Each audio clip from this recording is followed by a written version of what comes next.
नमस्कार सर्वांना. कशी आहात सगळे? मस्त आहात ना? आशा करते तुम्ही सगळे आनंदात असाल. तुम्हा सर्वांचं अगदी मनापासून स्वागत आहे आपल्या चॅनलवरच्या आजच्या या व्हिडिओमध्ये. तर आज माझा गेटअप तुम्हाला थोडासा चेंज दिसत असेल.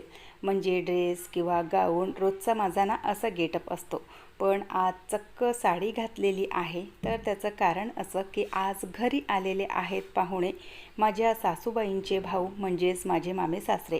आणि जेव्हा कधी माझ्या घरी सासरची मंडळी येते किंवा जेव्हा मला सासरी जायचं असतं, तर त्यावेळेला ना मी साडीच घालते.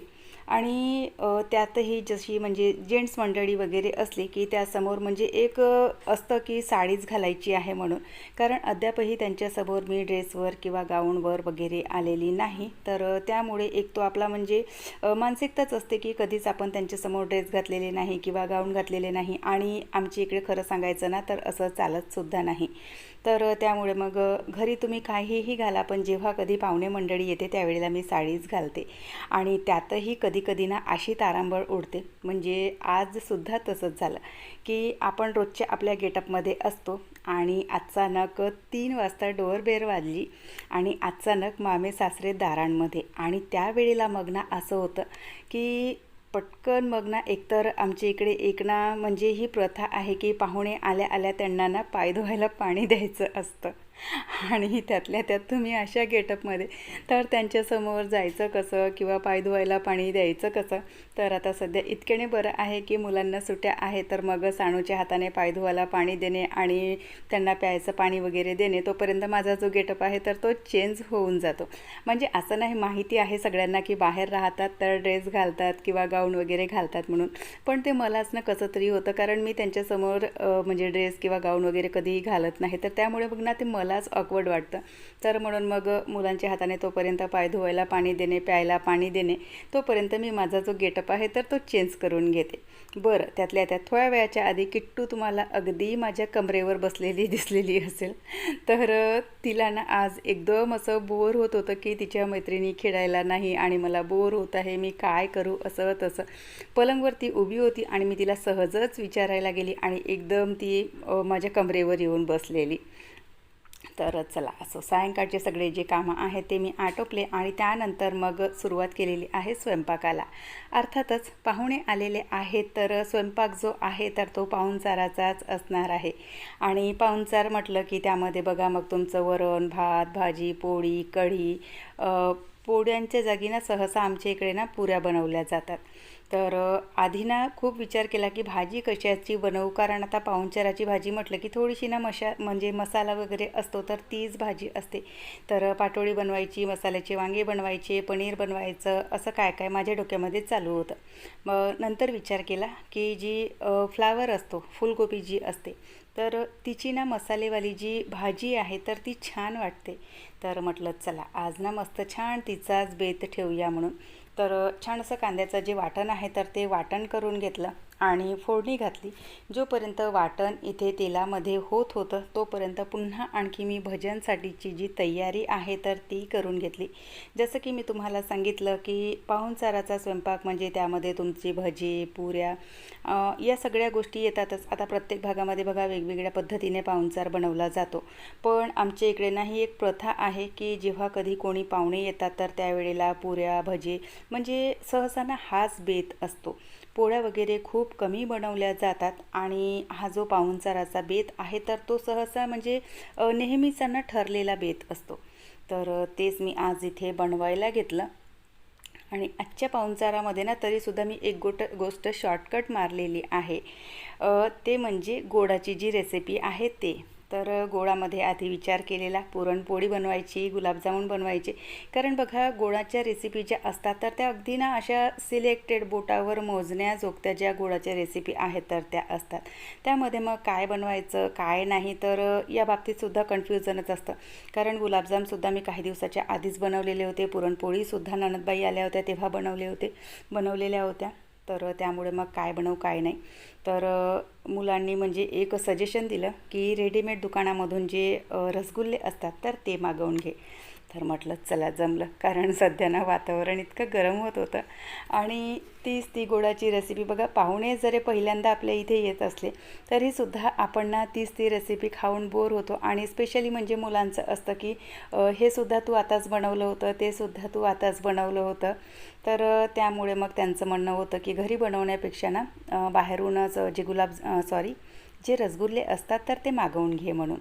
तर इथे सगळा माझा जो स्वयंपाक आहे तर तो चालू होता आणि यांच्या हाताने हे जे रसगुल्ले आहेत तर ते मी मागवून घेतले. आणि कधीकधी बघा, तुम्हाला खरं सांगते ना की असा शॉर्टकटसुद्धा अगदी आपल्याला ना कामी येतो.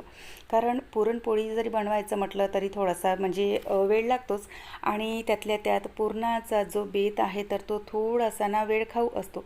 कारण आधी सगळी डाळ वगैरे शिजवून ठेवा आणि त्यानंतर मग पुन्हा आणखी तिला थंड होऊ द्या, कारण गरम गरम याच्यामध्ये पुरणपोळ्या काही व्यवस्थित भरल्या जात नाही. तर त्यामुळे मग पुरणपोळीचा जो बेत आहे तर तो अगदी तुम्ही वेळेवर करू शकाल किंवा इन्स्टंट करू शकाल अशातला नसतोच. गुलाबजामसाठी सुद्धा थोडंसं प्रिपरेशन हवंच असतं. तर त्यामुळे मग हा जो शॉर्टकट गोळाचा जो बेत आहे तर म्हणजे मला तरी ठीक वाटला. आणि त्यातल्या त्यात इतकं गरम होतं आहे आता की म्हटलं चला हे सुद्धा खूप छान झालं. तर इथे जी पाहुणी मंडळी आहे तर ती जेवायला बसलेली आहे. तर हे आहे माझ्या सासूबाईंचे भाऊ. आणि मागच्या आठवड्यामध्ये बघा माझ्या मामे सासऱ्यांचा जो मुलगा आलेला होता तर तो यांचाच मुलगा आहे. तर पाहुण्यांचं जास्त काही मी शूट घेतलेलं नाही, कारण बघा पाहुणे परी जेवण वगैरे करत असतात किंवा बोलताना वगैरे बसलेले असतात. तर अगदी त्यांचं जे शूट घेणं आहे तर ते ना चांगलं वाटत नाही. तर त्यामुळे मग ज्यांच्यासोबत मला कम्फर्टेबल वाटतं मी त्यांच्यासोबत शूट वगैरे आहे ते घेत असते. पण जिथे थोडंसं ऑकवर्ड वाटतं तर तिथे खूप कमी मी शूट घेते. तर पाहुणेपर्यंतचं जेवण आटोपलं, त्यानंतर मग आमचंसुद्धा जेवण आटोपलं. आणि ही आहे दुसऱ्या दिवशीची सकाळ. तर सकाळी सकाळी ते मामा म्हणाले की चहा ठेवून दे, मला गावला निघायचं आहे लवकर म्हणून. कारण बघा सध्या ना ऊन इतकं तापते आणि इतकं गरम होतं. तर म्हणाले की ऊन होण्यापेक्षा सकाळी सकाळीच म्हणजे निघालो की थंडीच्याच वेळेला ना आपण जे आहे तर आपल्या गावाला पोहोचू. तर असा त्यांचा विचार होता. तर म्हटलं नुसतं चहा घेऊन जाण्यापेक्षा इथे मी त्यांच्यासाठी जो नाश्ता आहे तर तो बनवायला घेतला.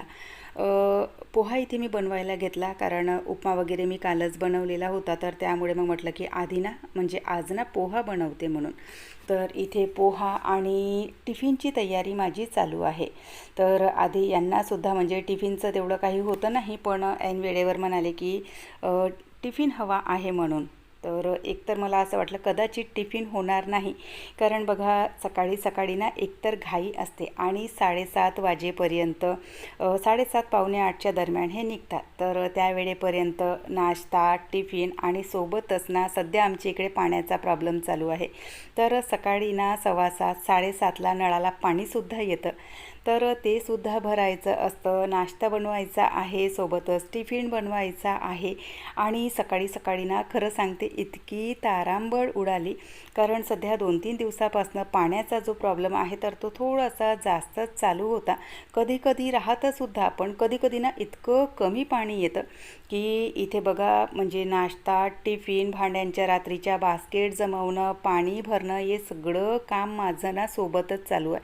कारण किचन माझं ना अगदी लहानसा आहे आणि त्याच्यामध्ये मग तुमचं पाणी भरणं, भांड्यांच्या बास्केटसुद्धा तिथेच ठेवलेल्या असतात, प्यायचं पाणी भरायचं आहे. तर असं काहीसं माझं चालू होतं.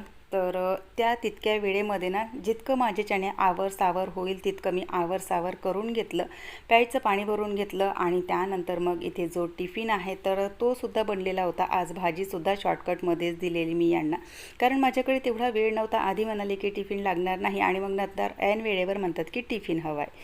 आणि त्यानंतर पुन्हा मग आणखी माझा थोडासा घोळ झालेला की सगळं हे जे किचन आहे तर ते बघा अशा प्रकारे झालं, म्हणजे माझंच कन्फ्युजन झालेलं होतं. तर त्याच माझ्याच कन्फ्युजनमुळे हे जे किचन आहे तर ते थोडंसं या सिच्युएशनमध्ये झालेलं होतं. थोड्या वेळाच्या नंतर मी सगळं ते आवरसावर करून घेतलं, काय कन्फ्युजन झालं होतं आणि सगळं कसं स्वच्छ केलं तर ते नंतरच्या व्हिडिओमध्ये तुम्हाला बघायला मिळणार. तर आजचा व्हिडिओ मी इथेच संपवते. आशा करते तुम्हाला आवडला असेल. व्हिडिओ कुठे जरी आवडला असेल तर लाईक करा, चॅनलवर पहिल्यांदा आले असाल तर सबस्क्राईब करा, बेल आयकॉनसुद्धा क्लिक करा, जेणेकरून माझ्या येणाऱ्या व्हिडिओचं नोटिफिकेशन तुम्हाला असंच मिळत राहील. चला तर मग आपण भेटूयात नंतरच्या व्हिडिओसोबत. तोपर्यंत सगळ्यांना बाय, सगळ्यांना धन्यवाद. हर हर महादेव.